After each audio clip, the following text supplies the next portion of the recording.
enseñanza, más bien que predica es una enseñanza acerca de la historia de la Semana Santa, porque uno tiene que saber de dónde viene todo lo que vemos, y, hermanos, asegurarnos como cristianos si estas prácticas religiosas están apegadas a la Escritura. ¿No es mejor saberlo? Porque algunos todavía andan ahí poniendo alfombras de sal y regándolas y todo.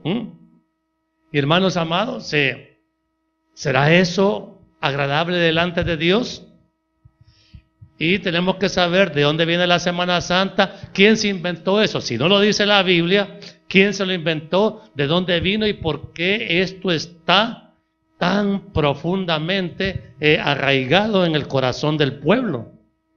Porque no hay que negarlo, hermano, todavía este paganismo, porque eso es lo que es, a la gente le gusta y lo practica y piensan que con eso están agradando a Dios. ¿Estamos listos? Yo quiero que veamos un video.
Hermanos, eso es España 2018. O sea, esto no es hace 500 años o hace 1000 años, es este año. Y si no es este año, fue el año pasado. Pero se dan cuenta la pompa con la que los españoles atienden esta celebración. Y hermanos, todavía ve uno masas de gente grandes ahí desfilando.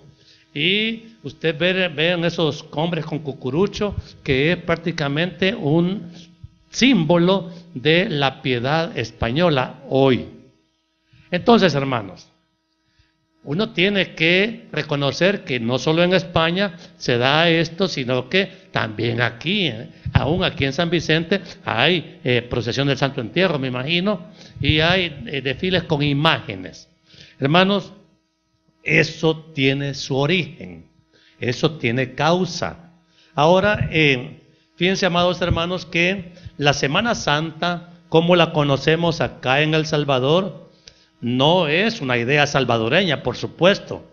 Esto no nació aquí de los indígenas, sino que, hermanos, vino de los españoles hace 500 años, cuando en 1492 España llegó aquí a América.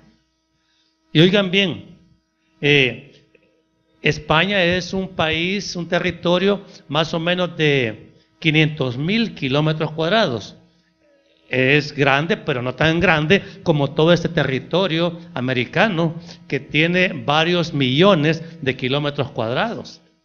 Pero España tenía población tenía experiencia militar. El mismo año que ellos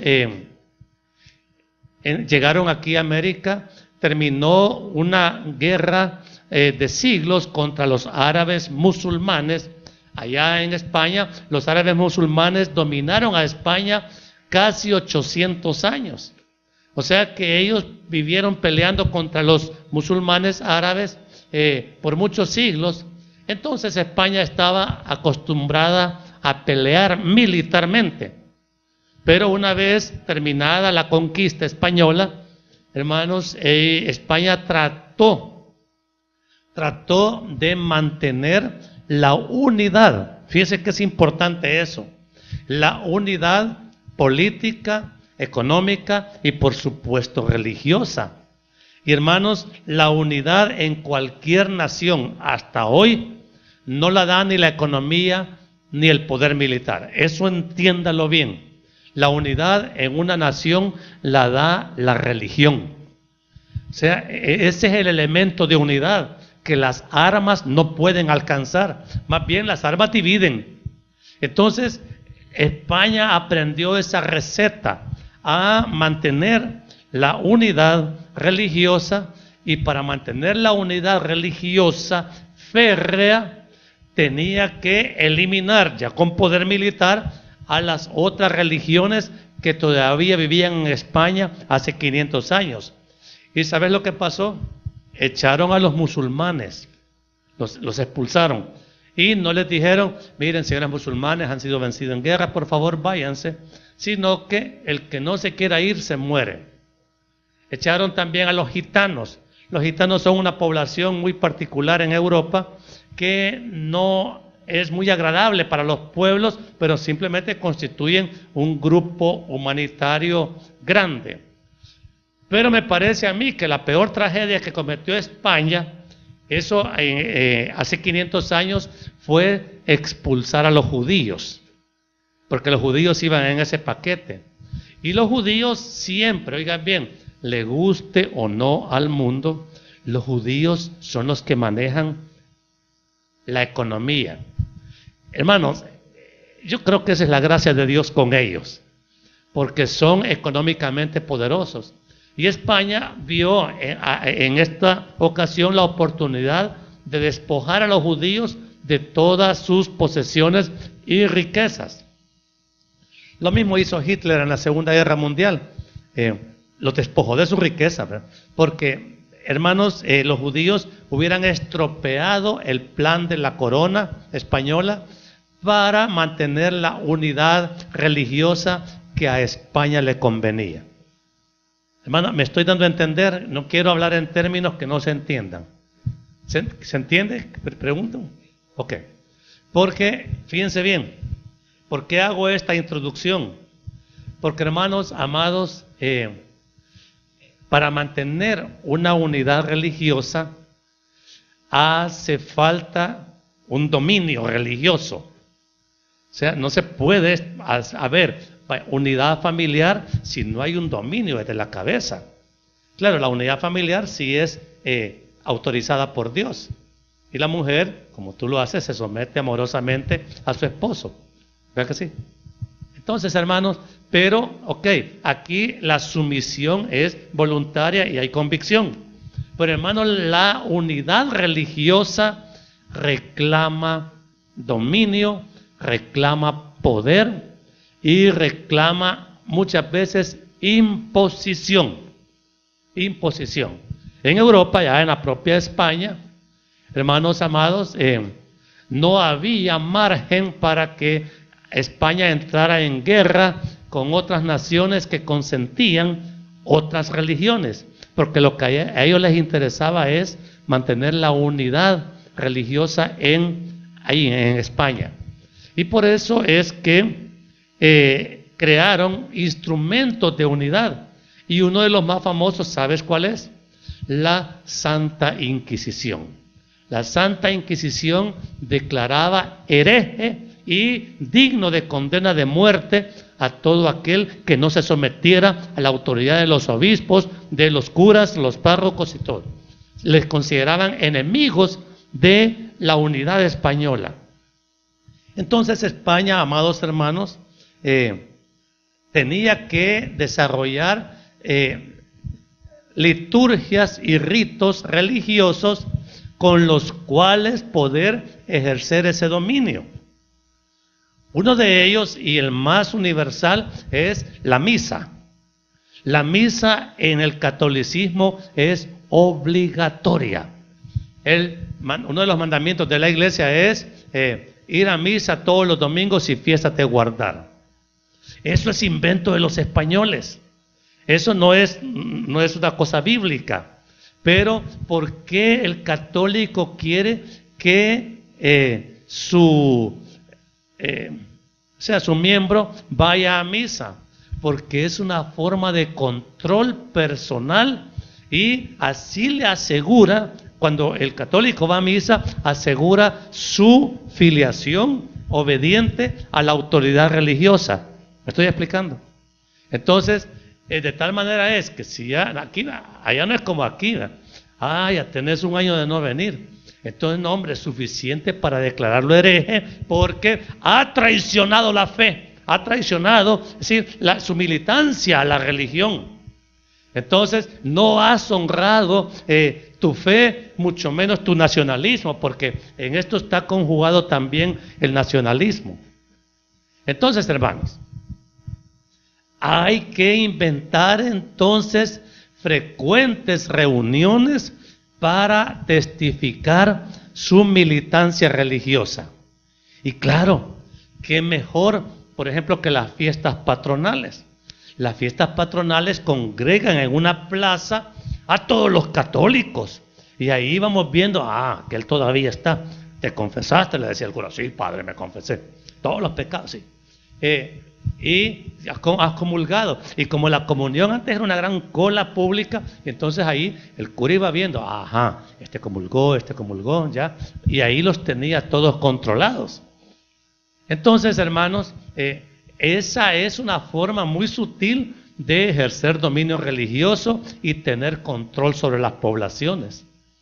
Claro, hay muchas fiestas, las patronales, el jueves de Corpus, el miércoles de ceniza y todo eso. Y una de las celebraciones religiosas que se estableció para asegurar esta unidad es la celebración de la Semana Santa. Y tiene un distintivo en la religión, hermanos, que es notorio, pues, nosotros porque ya no somos de ahí. Pero, hermano, para el católico, el procesionar, lo que ustedes acaban de ver en los videos, constituye un testimonio público de abrazar la fe. O sea, salir a la calle y, si es posible, cargando el muñeco para testificar de una fe y asegurar con ello fidelidad, porque en las procesiones van los obispos, las grandes autoridades religiosas y también políticas de un lugar van en las procesiones. Y ahí el líder tiene chance de ver quiénes son los que están cargando. Haceme la lista. Fulano, qué bueno que está ahí, sí. Y eso le acarreaba al católico simpatía o antipatía ante las autoridades por su fidelidad a dar testimonio de su fe católica. Entonces, hermano, cuando los españoles vinieron aquí a América, ellos ya venían bien aprendidos en materia religiosa. Acababan de salir de una guerra con los árabes que les reclamaba a ellos unidad. Y esa unidad no permitía la presencia de ninguna otra forma religiosa. ¿Sí? Entonces, en España era católica, ¿ok? Católica, y tenía que ser el 100% de españoles católicos. Ahora, cuando vienen aquí a América, se encuentran con millones de habitantes que ellos les llamaban paganos, pero lo cierto es que ellos también son paganos. Y, hermanos, es cierto, tenían una cultura que en nada los acercaba al modernismo europeo, pero eran seres humanos. ¿Sabías que una de las cosas que se discutían en España en la época de la colonia y la conquista era determinar si los indígenas eran seres humanos o no lo eran. Hermanos, ustedes pueden buscar en las crónicas históricas acerca de eso y se van a dar cuenta. Vaya, yo vengo aquí, yo soy español y veo aquí al indígena y este será un ser humano o no, porque lo puedo matar, lo puedo hacer descuartizar si quiero, porque lo considero como que es animal. Wow, ¿cómo se habrán sentido los indígenas? Entonces, hermanos, pero esas son realidades que hemos visto. Y entonces empezaron los españoles con una meta de erradicar de aquí también de América toda forma religiosa. Había que destruir el paganismo indígena, había que destruirlo, porque si los indígenas mantenían su propia religión, era peligroso para la conquista y mucho más para la colonización. Entonces la receta era, ok, indígenas están vencidos militarmente, ahora tienen que doblegarse ante la religión que nosotros traemos. Ah, ¿no te gusta? Entonces la sentencia, ¿cuál era? Era la muerte. Entonces, claro, no los podían matar a todos.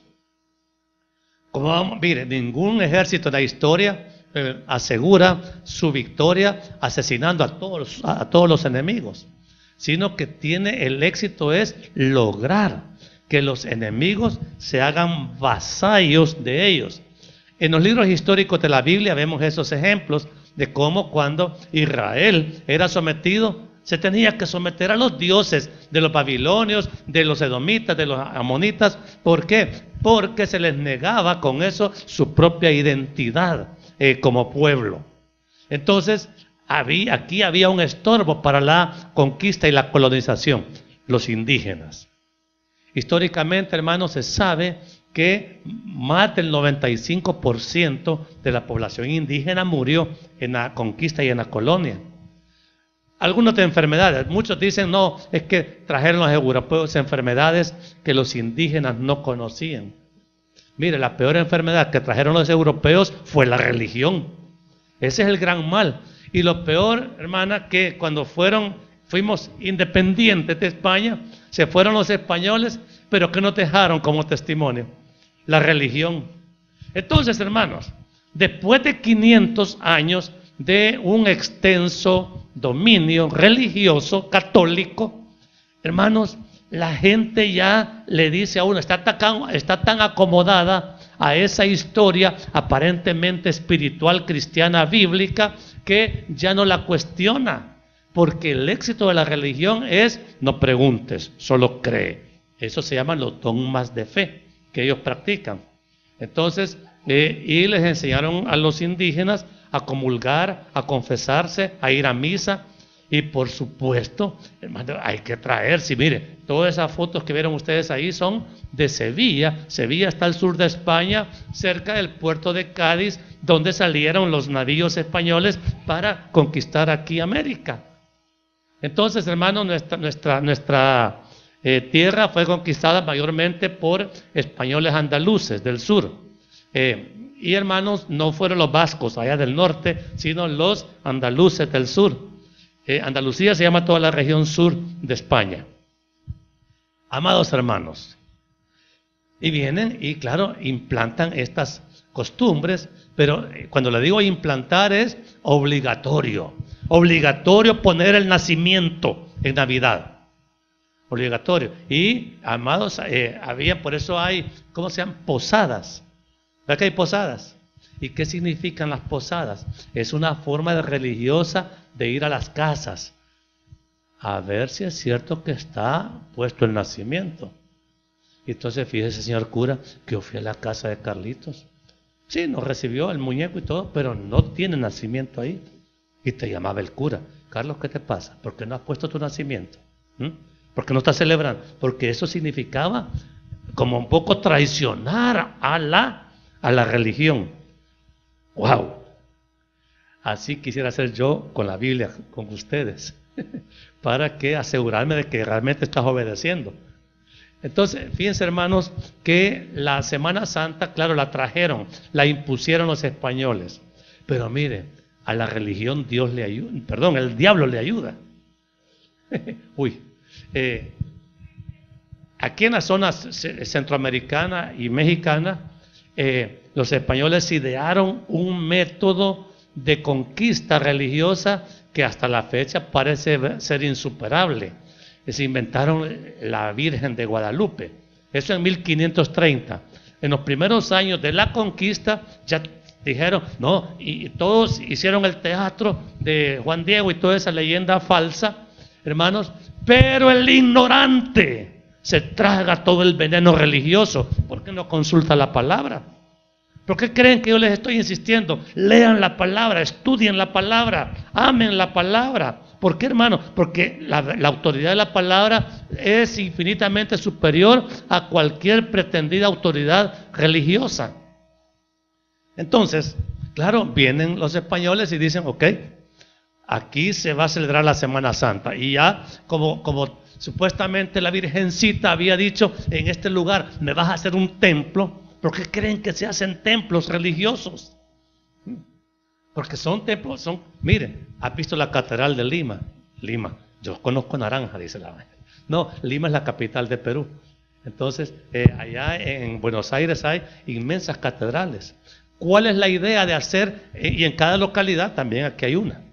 Porque tiene que haber un espacio físico suficiente para congregar a la población y examinarla a ver si está siendo fiel a su iglesia. Fíjese que en la época de la colonia el 100% de la población tenía que ser católica y no se admitía otro. ¿Por qué cree que el evangelio llegó aquí a América, aquí a El Salvador, hace solo 100 años? Está durmiendo.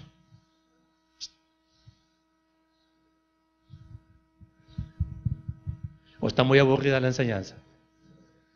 Está aburrida. No le gusta la enseñanza. Bueno. Entonces, miren, porque la colonia española, la corona española no permitía que acceso a otro tipo de cristianismo o de religión foránea. Amados hermanos, y esto se impuso en la época de la colonia, que la colonia duró más o menos 3 siglos aquí en América, aquí en El Salvador. Entonces, hermano, usted no podía ahí respirar otro olor que no fuera las candelas del catolicismo. Y es claro, y a la gente en Europa y en todas partes les gusta. ¿Les gusta a la gente los campanarios? Sí. ¿Les gustan los candeleros? Sí. ¿Les gusta la liturgia pomposa? ¿Vieron cómo en las procesiones se disfrazan con trajes sumamente? Mire, ¿cuánto costará cada traje de eso? Y oigan bien, solo el cucurucho ese, que hacen miles de esos, mire, los pueden hacer a nivel industrial, pero no creo que sean baratos. Allá un traje de esos no le puede costar menos de unos 300, 400 euros. Y la gente los paga. Hermanos amados, eso vino de España para acá. España aquí tuvo dominio absoluto por 3 siglos. Entonces impuso la religión y no admitía, oiga bien, por ejemplo, usted llegaba donde un cura y le decía, mire padre, fíjese que yo no entiendo en la Biblia donde dice transustanciación. Entonces, ¿qué? O sea que no crees en la transustanciación. No, solo quiero que me digas, vos sos hereje. ¿Qué estás leyendo? ¿Por qué lees la Biblia vos? Si el que lee la Biblia se hace loco. En la Biblia solo la puede interpretar las altas autoridades eclesiásticas. ¿Por qué ponían ese freno de acceso a la Biblia a toda la gente? Porque claro, la Biblia desnuda la falsedad religiosa. Y entonces, por eso es que no se permitían traer Biblias. Les voy a contar una historia. Hermanos, la neta, no están aburridos, porque a mí esto me gusta, pero no sé si a ustedes les aburre. No, va. ¿Quiénes están aburridos? ¿Quiénes quieren que siga enseñando sobre esto? Va, ok. Fíjense que allá por la época antes de la Reforma, había en en España un famoso cardenal Cisneros, que a instancias de él fue que la reina Isabel, recién llegada a su trono, autorizó la traducción de la Biblia al español, que se llamaba entonces la Biblia, la Complutense, así se llama. Entonces esta Biblia, amados hermanos, fue terminada de punta a punta, derivada de la Vulgata Latina, que tradujo Jerónimo allá por el año 400. Entonces, pero era en español, en castellano. Y claro, cuando la terminaron, wow, qué linda y todo, ¿no? Era como los papeles en ese tiempo eran bien gruesos. Hermanos amados, cuando ellos se dieron cuenta de lo que, porque en español se entendía lo que quería decir, ¿sabe lo que hizo los reyes católicos? Vaya, qué linda está, dámela y la vamos a guardar. O sea que la hicieron para guardarla, porque las verdades que encontraron ellos en las escrituras, que son las que nosotros conocemos, atentaban contra la religión católica. Entonces, sabiamente, ¿qué fue lo que hizo? Guardarla. Por eso, no tanto un siglo después, vino Casiodoro de Reina, que es el que hizo nuestra Biblia Reina Valera.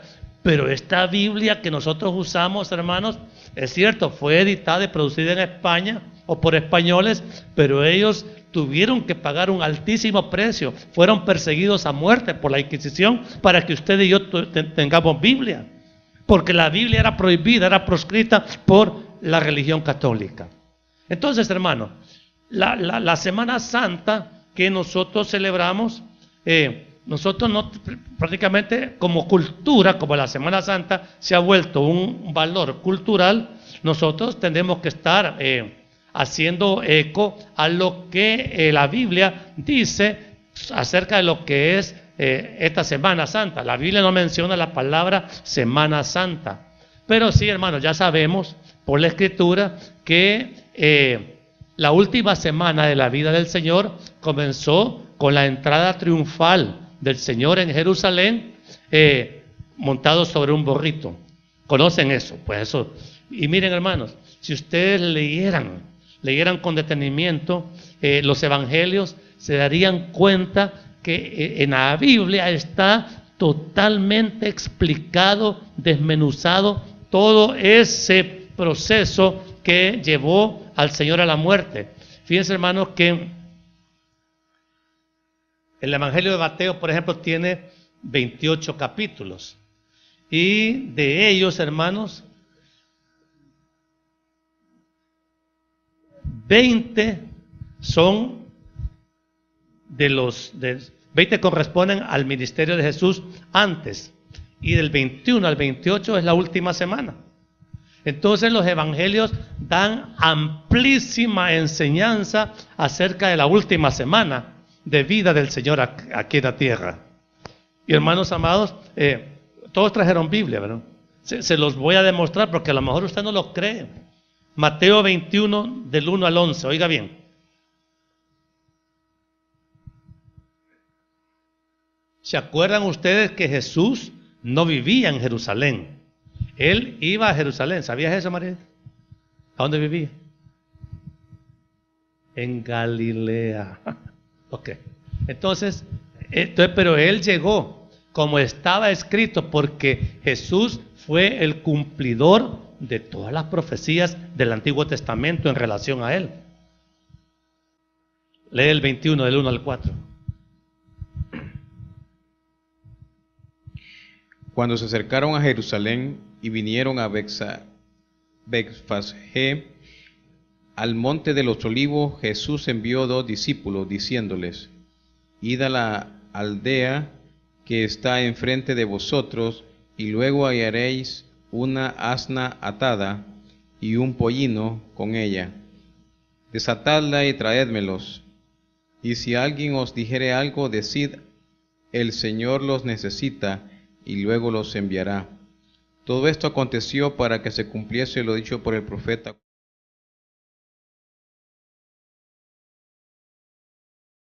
Esto es, hermanos, lo que la religión ha transformado en Domingo de Ramos.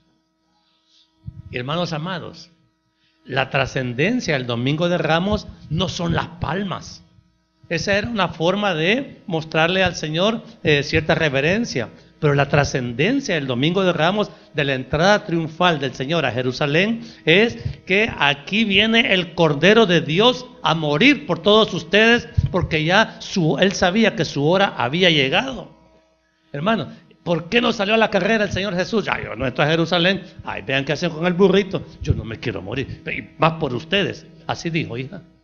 Entonces, oigan bien, esa es la gloria del Señor en entrada triunfal a Jerusalén.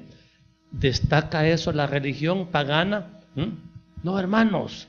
Y mire, todavía después queman las palmas, las hacen ceniza, y de las cenizas hacen la cruz de ceniza para el miércoles de ceniza del año siguiente. ¡Wow! Entonces, porque ya están esas palmas benditas, y la ceniza es bendita. ¿Es bendita? Pero la religión dice que sí. Entonces vean, desde ahí en adelante, hermanos, si quieren nos vamos a quedar solo en el Evangelio de Mateo para que no estén durmiéndose. Entonces, ¿qué es lo que hizo el Señor después? Esto fue domingo. Al día siguiente, el Señor purificó el templo. Está del 12 en adelante, ¿lo ve ahí? Y entró Jesús en el templo de Dios y echó fuera a todos los que vendían. Y fue cuando dijo: mi casa será llamada casa de oración. Entonces, hermano, ahí vienen también enseñanzas de la maldición de la higuera estéril. Cuando dice, mire, el 18 dice por la mañana. Eso quiere decir al día siguiente. A veces nosotros leemos solo así, por la mañana, pero eso está dando una explicación cronológica. ¿Cómo fue que la Biblia explica día a día las cosas que pasaron en la vida del Señor? Y hermanos amados, mejor me lo voy a llevar a Juan, porque esa me encanta y la vamos a leer completa más adelante. Miren, en Juan 13, ¿cuál es el título que tiene Juan 13? Ajá. Y en el 12, ¿cómo comienza la lectura, hermana Rosy? 12:1. Jesús es ungido en Betania. 6 días antes de la Pascua vino Jesús a Betania, donde estaba Lázaro, el que había estado muerto, y a quien había resucitado de los muertos. O sea, estamos hablando de esto, es una semana antes de que el Señor fuera crucificado. Entonces, fíjense que desde el capítulo 12 en el Evangelio de Juan comienza el relato de los últimos días del Señor. Y oigan bien, prácticamente con la muerte y resurrección de Lázaro, considero yo, ese es criterio muy personal, que comenzó la etapa final de la vida del Señor. Porque el Señor ahí mostró, el que esté muerto, el que cree en mí, aunque sea muerto, vivirá. Y hermano, esa enseñanza es clave, fundamental, porque nosotros, hermanos amados, hemos sido pasados de muerte a vida. Entonces, tenemos que verle el significado espiritual que la religión no le ve a los evangelios. Y entonces, luego viene, hermano, la entrada triunfal a Jerusalén. Y hermanos, Jesús, el día que entró a Jerusalén, habrán imaginado sus seguidores, los que decían, bendito el que viene en el nombre del Señor. Habrán imaginado que el viernes le iban a estar diciendo a Pilatos, crucifícale, crucifícale, los mismos. O sea, el domingo, Carlitos, lo estabas alabando. ¿Y qué estabas haciendo el viernes? Matándolo. Con qué facilidad matamos al Señor, ¿verdad? Oigan, estas cosas no tienen que hablar. Un cura no le va a decir esto. Se lo vamos a decir acá en la iglesia evangélica cristiana, porque sabemos y por gracia de Dios entendemos lo que le estamos diciendo. Miren, a mí me encanta, la verdad es que no, quiero evitar que se me duerman, pero Hermanos, me encanta porque en estos últimos días de la vida del Señor, por ejemplo, el día martes, el Señor sabía que ya le quedaba poco. ¿Y qué fue lo que le interesó al Señor enseñar? El Señor explicó toda la escatología bíblica. O sea, ahí fue donde le dijeron los apóstoles, ya ves esos templos de Jerusalén, y dijo, de esto no va a quedar piedra sobre piedra. ¿Qué día fue ese? El martes. Y después, ¿qué enseñó en Mateo 24? El Señor enseñó las señales antes del fin. Entonces, miren las cosas tan lindas como, ¿verdad que esto se disfruta? ¿Lo estás disfrutando o no? Porque estas cosas uno dice, caramba, el Señor, qué cuidado para nosotros, esmerarse por enseñar escatología, sabiendo que los 3 días los iban a matar. Y miren, hermanos, eso es amor. Ahí usted dice, pucha, el Señor quizás me ama.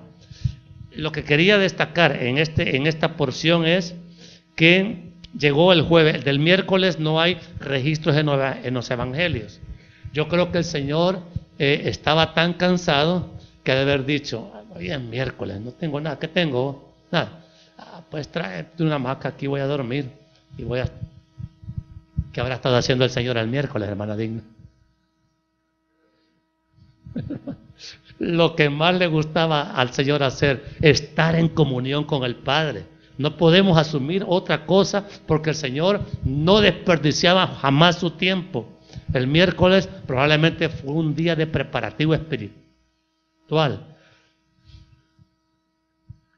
Y los relatos bíblicos comienzan ya hasta el jueves en la noche, en la última cena. Y ahí está, mire, son cosas bellísimas que yo espero y creo que a usted le deberían de encantar también, ¿o no? Imagínense, ahí está el lavado de los pies. El jueves, un día antes, unas horas antes de su crucifixión, el Señor en la última cena, entonces lavó los pies a sus discípulos y se los lavó también a Judas. Entonces, hermanos, ¿se acuerda de lo que predicamos el domingo, abuelita? ¿Tiene un Judas a quien lavarle los pies? Sí, dice la hermana Rosy. No, hombre. ¿Tenés un Judas a quien lavarle los pies? ¿Y tú? Pero el Señor lo hizo. Y eso fue otra enseñanza suprema de humildad. Y miren, como te digo, el Señor no perdía el tiempo. Una vez salió de la última cena, comienzan esos bellísimos capítulos de Juan 13:31. Mire, esa porción de Juan 13:31 al 35 es profunda, no la vamos a comentar ahorita. Pero del 14 en adelante, ese sí lo conocen. Jesús promete volver. Y empieza aquí el Señor en el camino, oiga bien, entre la salida del aposento alto, donde estaba la última cena, hasta el huerto de Getsemaní, que era donde el Señor fue arrestado. Entonces ahí, hermanos, el Señor, el Juan 14, miren los títulos nada más. Jesús promete volver. Después en el 15 dice, la promesa del Espíritu Santo. Se aseguró muy bien el Señor de que nosotros entendiéramos claramente que Él se iba, pero vendría otro Consolador. Eso es lo que está enseñando Él. Y recalcó el mandamiento, amados los unos a los otros.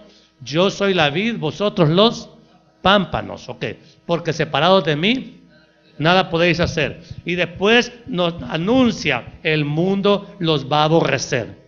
A nosotros nos gusta que el mundo nos ame, ¿verdad que sí? ¿A quién le gusta que el mundo lo ame?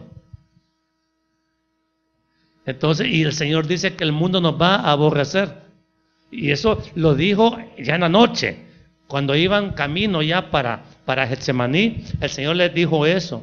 Y les explicó aún con más detalle cuál sería la obra del Espíritu Santo. Entonces, aquí es cuando el Señor dijo, y cuando venga el Espíritu Santo, Él va a convencer ¿a quién? Al mundo de pecado, de justicia y de juicio. Nosotros deberíamos de entender muy bien esas enseñanzas, porque las dijo el Señor pocas horas antes de morir. Ahora, ¿en qué se parece todo lo que estoy hablando ahorita con lo que la religión ha impuesto como formas religiosas, sobre todo para la Semana Santa? Hay parecido. Pero hay que decirte una diferencia total, porque esta es pura palabra de Dios. Allá son ritos paganos con ídolos. Hermano, todo eso puede parecer muy vistoso, ostentoso, decorativo, lujoso, pero es paganismo pecaminoso. Nosotros, hermanos, no vamos a enseñar en esta iglesia a hacerle alfombras a nadie, porque el único que merece alfombras es el Señor. Y hermanos, la alfombra somos nosotros, para que Él camine sobre nuestra vida y nos aplaste todo el ego que nos sobra. Hermanos amados, esa es la escuela de humildad que el Señor estaba enseñando. La tristeza se convertirá en gozo, anunciando ya que no todo era tragedia, porque los apóstoles estaban, entonces te van a matar, Señor. Miren, ¿y por qué nos estás diciendo eso? No entendemos. Miren, unas horas antes de que al Señor lo mataran, ni los apóstoles entendían lo que estaba pasando. Entonces, está bien porque no había sido revelado todavía claramente para ellos, pero nosotros sí. Y ahí también dijo, fíjense lo que dice el Señor en esos momentos, hija. Estas cosas os he hablado para que en mí tengáis paz. En el mundo tendréis aflicción, pero confiad, yo he vencido al mundo. No, hombre, si uno entendiera la profundidad de esa verdad y en qué momento el Señor la dijo, se portaría diferente, se portaría como verdadero cristiano. No tomaría el evangelio a la ligera como lo está haciendo hasta hoy.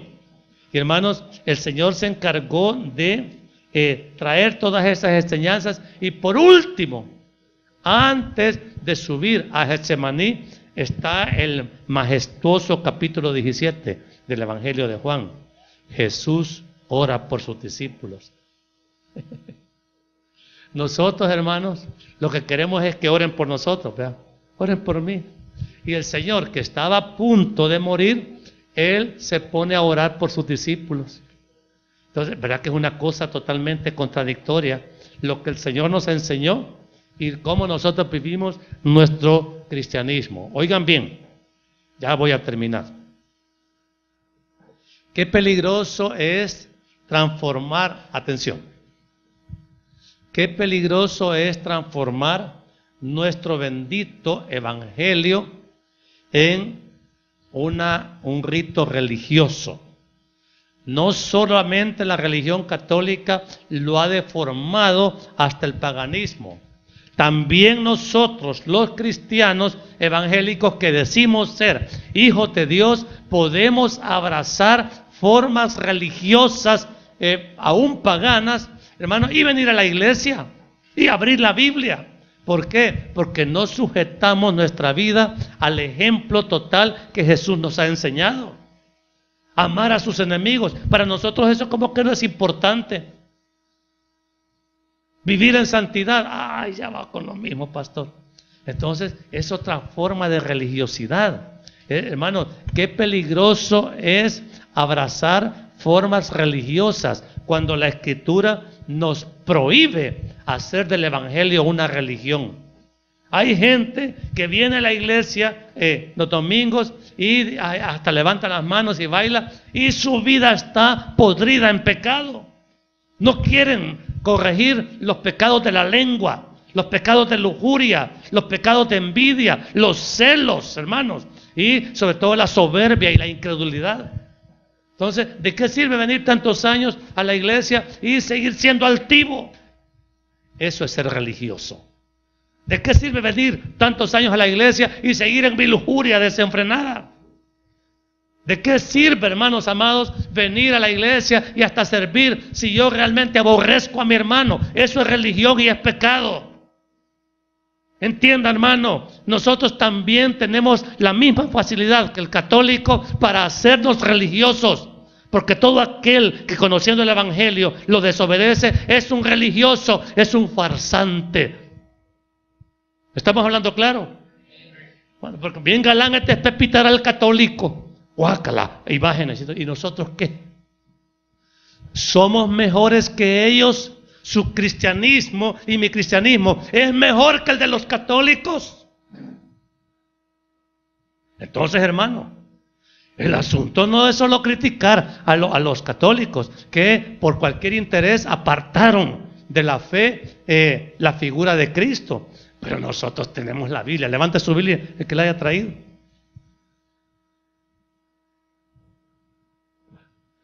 Si tenemos esto, ¿por qué no lo obedecemos?